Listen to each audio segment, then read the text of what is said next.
जय श्री कृष्ण दोस्तों, राधे राधे। ऋतु भक्ति चैनल में आप सबका स्वागत है।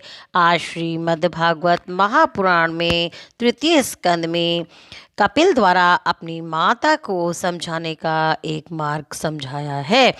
धूम मार्ग और अर्चिरादि मार्ग से जानने वालों की गति का और भक्ति योग की उत्कृष्टता का वर्णन। कपिल देव जी कहते हैं, माता जी, जो पुरुष घर में रहकर सकाम भाव से गृहस्थ के धर्मों का पालन करता है और उनके फल स्वरूप अर्थ एवं काम का उपभोग करके फिर उन्हीं का अनुष्ठान करता रहता है, वे तरह तरह की कामनाओं से मोहित रहने के कारण भगवत धर्मों के से विमुख हो जाता है और यज्ञों द्वारा श्रद्धा पूर्वक देवताओं तथा पितरों की आराधना करने लगता है। उसकी बुद्धि उसी प्रकार की श्रद्धा से युक्त रहती है। देवता और पितर ही उसके उपास्य रहते हैं, अतः वे चंद्रलोक में जाकर उनके साथ सोमपान करता है और फिर पुण्य क्षीण होने पर इसी लोक में लौट आता है। जिस समय प्रलय काल में शेषशय्या भगवान शेषशय्या पर शयन करते हैं, उस समय सकाम गृहस्थ आश्रमियों को प्राप्त होने वाले ये सब लोग भी लीन हो जाते हैं। जो विवेकी पुरुष अपने धर्मों का अर्थ और भोग विलास के लिए उपयोग नहीं करते बल्कि भगवान की प्रसन्नता के लिए ही उनका पालन करते हैं, वे अनासक्त, प्रशांत, शुद्ध चित्त, निर्वृति परायण, ममता रहित और अहंकार शून्य पुरुष स्वधर्म पालन स्वरूप सत्वगुण के द्वारा सर्वदा शुद्ध चित्त हो जाते हैं। वे अंत में सूर्य मार्ग के द्वारा सर्वव्यापी पूर्ण पुरुष श्री हरि को ही प्राप्त होते हैं, जो कारण रूप जगत के नियंता, संसार के उपादान कारण और उसकी उत्पत्ति, पालन एवं संहार करने वाले हैं।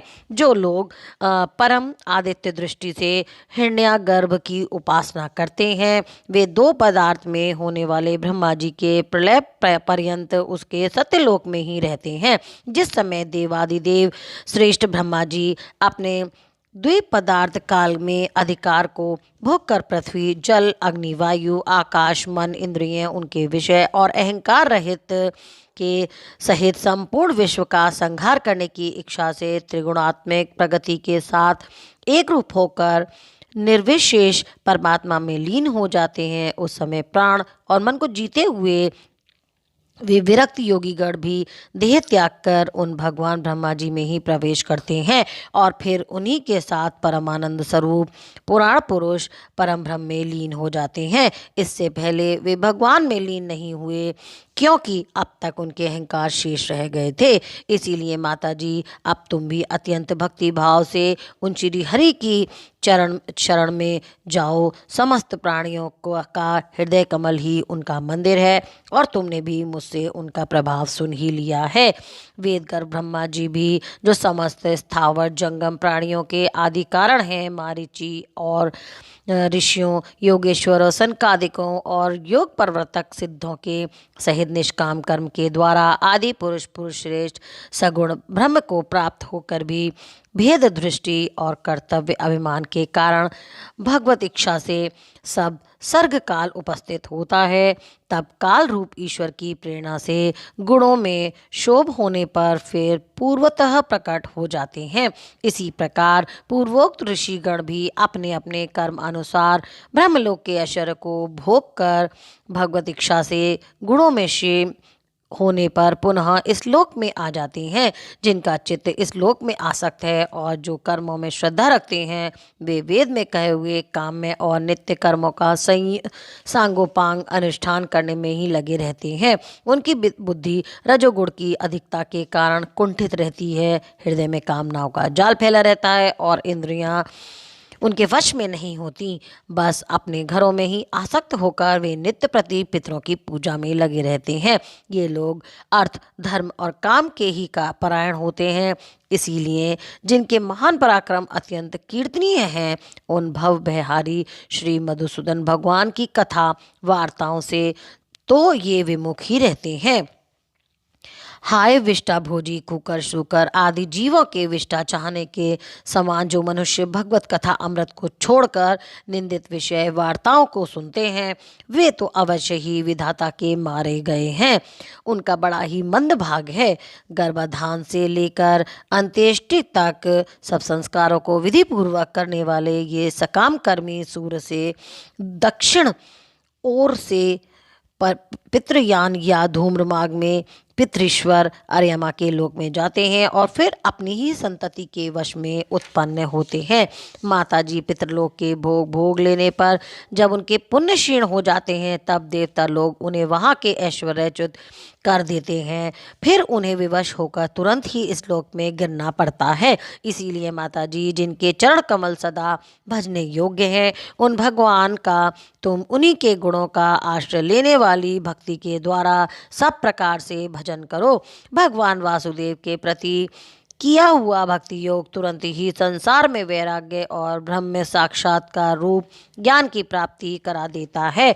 वस्तुतः सभी विषय भगवत रूप होने के कारण समान है। अतः जब इंद्रियों की वृत्तियों के द्वारा ही भगवत धाम का चित्त उनमें प्रिय रूप में विषमता का अनुभव नहीं करता, सर्वत्र भगवान का ही दर्शन करता रहता है, उसी समय वे संग रहित सबसे समान रूप से स्थित त्याग और ग्रहण करने योग्य दोष और गुणों से रहित अपनी महिमा में आरुण अपने आत्मा का ब्रह्म रूप से साक्षात्कार करता है।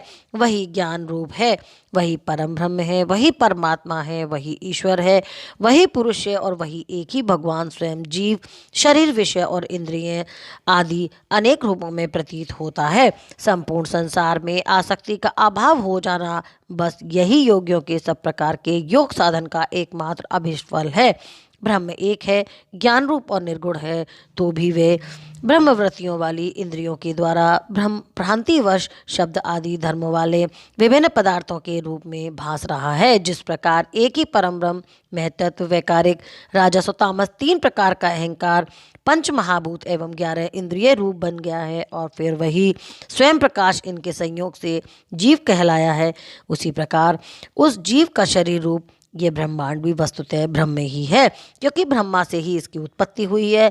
किंतु इसे ब्रह्म रूप वही देख सकता है जो श्रद्धा भक्ति वैराग्य तथा निरंतर योग अभ्यास के द्वारा एकाग्र चित्त और असंग बुद्धि हो गया है।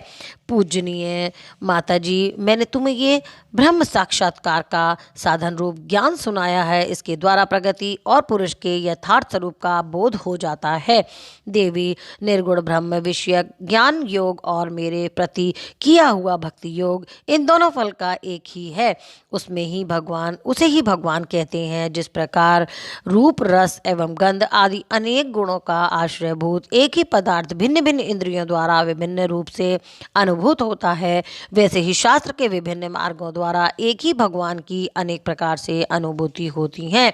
नाना प्रकार के कर्म कलाप, यज्ञ दान तप, वेद अध्ययन, वेद विचार, मन और इंद्रियों के संयम, कर्मों के त्याग, विविध अंगों वाले योग, भक्ति योग, निर्वृत्ति और प्रवृत्ति रूप, सकाम और निष्काम दोनों प्रकार के धर्म, आत्म तत्व के ज्ञान और दृढ़ वैराग्य, इन सभी साधनों से सगुण निर्गुण रूप स्वयं प्रकाश भगवान को ही प्राप्त किया जाता है। माता जी, सात्विक राजस तामस और निर्गुण भेद से 4 प्रकार के भक्ति योग का और जो प्राणियों के जन्म आदि विकारों का हेतु है तथा जिनकी गति जानी नहीं जाती, उस काल का स्वरूप मैं तुमसे कह चुकी हूँ। देवी अविद्या जनित कर्म के कारण जीव की अनेकों गतियाँ होती हैं। उनसे जाने पर वे अपने स्वरूप को नहीं पहचान सकता। मैंने तुम्हें जो ज्ञान उपदेश दिया है उसे दुष्ट, दुर्विनीत, घमंडी, दुराचारी और धर्मध्वजी पुरुषों को नहीं सुनाना चाहिए। जो विषय लोप हो, गृहस्थ आसक्त हो, मेरा भक्त ना हो अथवा मेरे भक्तों से द्वेष करने वाला हो, उसे तो कभी नहीं ये उपदेश सुनाना चाहिए। जो अत्यंत श्रद्धालु, भक्त, विनयी, दूसरों के प्रति दोष दृष्टि ना रखने वाला, सब प्राणियों में से मित्रता रखने वाला, गुरु सेवा में तत्पर, ब्रह्म विषयों में अनासक्त, शांत चित्त, मत्स्य शून्य और पवित्र चित्त हो तथा मुझे परम प्रियतम मानने वाला हो, उसे इसका अवश्य ही उपदेश करें। माँ, जो पुरुष मुझ में चित्त लगाकर इसका श्रद्धापूर्वक एक बार भी श्रवण या कथन करेगा, वह मेरे परम धाम को प्राप्त होगा। इति श्रीमद्भागवते महापुराणे पारमहंसाय संहितायां तृतीय स्कंदे कपिले द्वात्रिंशो अध्याय संपन्न। बोल कृष्ण भगवान की जय। ओम नमो नारायण भगवते वासुदेवाय नमः।